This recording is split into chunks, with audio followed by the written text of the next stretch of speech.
அண்ணா பல்கலை மாணவி பாலியல் வன்கொடுமை வழக்கில் முதல் தகவல் அறிக்கை வெளியான விவகாரம் தொடர்பாக அபிராமபுரம் காவல் ஆய்வாளர் பிரதீப் என்பவரிடம் சிறப்பு புலனாய்வுக்குழு அதிகாரிகள் விசாரணை மேற்கொண்டுள்ளதை அண்மை செய்தியாக பார்த்துக் கொண்டிருக்கின்றோம்.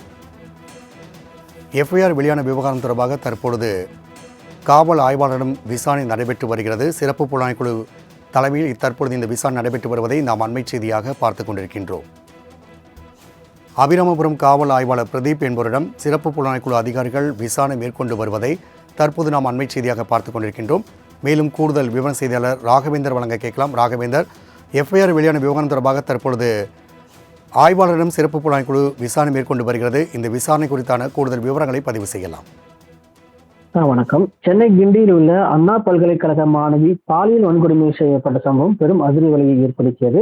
இந்த வழக்கில் ஞானசேகரன் என்பவர் கைது செய்யப்பட்டார். இந்த வழக்கை விசாரித்து வரும் சென்னை அண்ணா நகர் துணை ஆணையர் சினேகப்பிரியா, ஆவடி துணை ஆணையர் ஜமால், சேலம் துணை ஆணையர் ஆகியோர் அடங்கிய சிறப்பு புலனாய்வுக்குழு விசாரணை நடத்தி வருகிறது. ஞானசேகரன் மீது குண்டர் தடுப்பு சட்டத்தின் கீழ் நடவடிக்கையும் எடுக்கப்பட்டது. இதற்கிடையில் இந்த வழக்கின் முதல் தகவல் அறிக்கை வெளியான சம்பவம் பெரும் பரபரப்பை ஏற்படுத்தி இதற்கிடையே சென்னை உயர்நீதிமன்றம் இந்த வழக்கை தாமாக முன்வந்து விசாரணைக்கு எடுத்தது.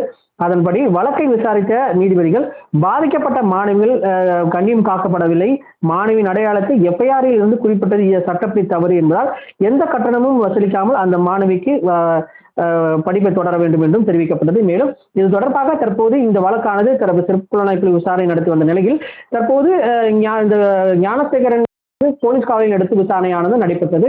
போது இந்த இரு வழக்காக இந்த வழக்கு பதிவு செய்து சிறப்பு புலனாய்வுக்குழு விசாரணை நடத்தி வருகிறது. அதாவது பாலியல் வன்கொடுமை வழக்கு ஒரு புறம், மற்றொரு வழக்கு அதாவது இந்த முதல் தகவல் வெளியானது தொடர்பாக 2 வழக்காக விசாரணை நடத்தி வருகிறது.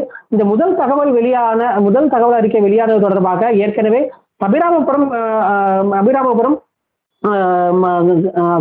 காவலர் மருதுபாண்டி என்பவரிடம் அவர் மீது வழக்கு பதிவானது செய்யப்பட்டது. இந்த நிலையில் காவல் ஆய்வாளர் கோட்டபுரம் காவல் ஆய்வாளர் பிரதீப் என்பவர் மீது தற்போது விசாரணையானது நடைபெற்று வருகிறது. சிறப்பு புலனாய்வுக்குழு இந்த விசாரணையை தற்போது நடத்தி வருவதாக தெரிவிக்கப்பட்டிருக்கு. இந்த முதல் தகவல் அறிக்கை வெளியானது தொடர்பாக அபிராமபுரம் காவல் ஆய்வாளர் இந்த பிரதீப் தான் இதற்கு வெளியானதுக்கு காரணம் எனவும் கூறப்படுகிறது. அதன் அடிப்படையில் அவர் விசாரணையானது நடத்தப்பட்டு வருவதாகவும் அவர் மீது வழக்கு பதிவானது செய்யப்பட இருப்பதாகவும் சிறப்பு புலனாய்வுக்குழு தரப்பில் தெரிவிக்கப்பட்டிருக்கு.